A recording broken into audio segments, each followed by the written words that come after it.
আমি মাঠে ছিলাম ভাই, আমি মাঠে ছিলাম। আপনারা যে যাই মনে করেন আমার কথায়, আমি দেখছি কি পরিস্থিতি। হেলিকপ্টার উপর দিয়ে গুলি করতেছে, আল্লাহ নিজের হাতে বাঁচাইছেন আমাকে।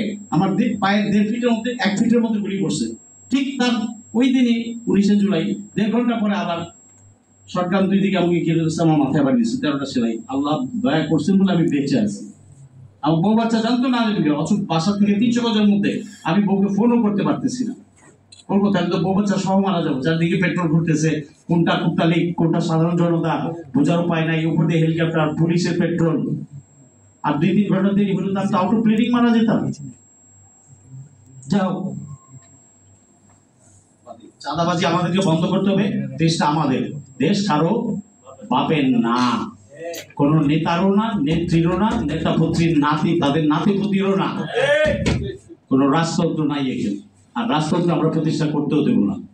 দেশটা আমার, আপনার কথা বলার অধিকার আছে, আপনি কথা বলবেন। আগে বলতে পারেন নাই, আগে অনেকে শীত অতিক্রম করতে পারেন নাই, সেই সাহস হয়নি। এখন তো স্বাধীনতা কিছুটা আছে, কিছুটা অনেকটাই আছে কথা বলার।